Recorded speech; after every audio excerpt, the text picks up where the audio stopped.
I'm done with my painting, The Rich Fool. Here it is. Worked fairly diligently on it in the last several weeks, and think I've overcome most of the struggles I was having with it. Kind of made the border this sort of uniform and monochrome using kind of a peachy, oranges, and grays, so that it doesn't compete with what's going on in the inside of the painting.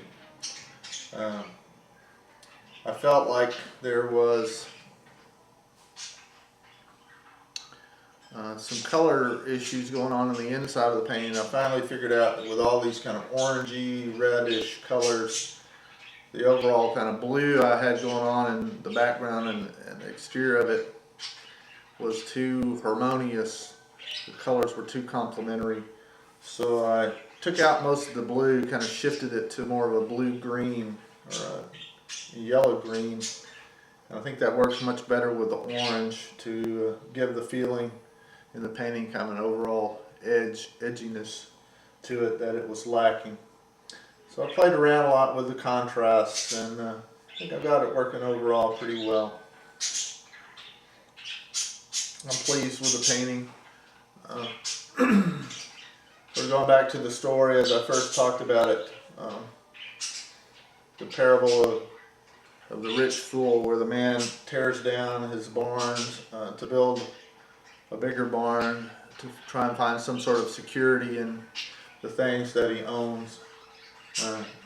Sort of a modern parallel to that, of having houses that are basically the same size. The person feels the need to tear down his house to build a larger house, to put in all the stuff that he buys, that he feels the need to own and possess, which I know, I'm right there with everybody else feeling that same pressure. But as the parable says, as the man gets his barns built and filled, he feels confident that now he can just relax, live life, eat, drink, and be merry. But God sends the angel of death to him that night and requires his soul and calls him a fool.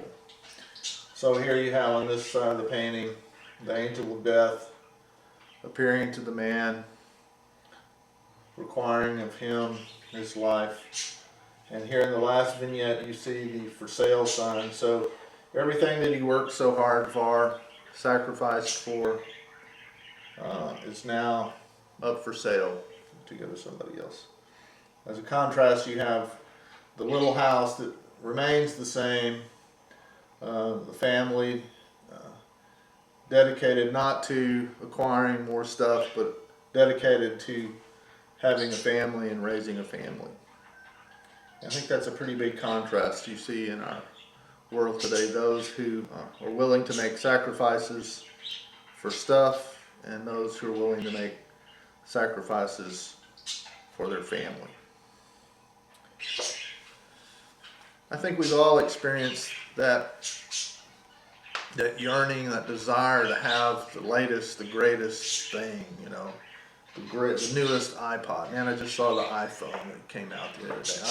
I want one. I want an iPhone. That'll really make me happy. I know it will. Well, you get it 6 months later, you're going, man, where's the next best thing? We all continually feel this disappointment. We have created things. That's really their purpose, to disappoint us. As St. Augustine said, our heart is restless until it rests in thee.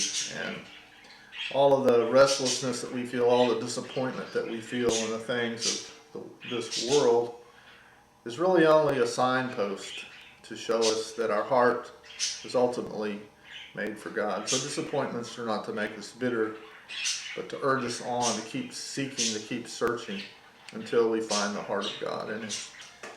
So that was just a little final thought I had as I've been working on this painting, thinking of the purpose of created goods. I've enjoyed working on this project. It's been very thought-provoking. I hope you enjoy looking at the painting and some of my reflections on this. So farewell and best wishes.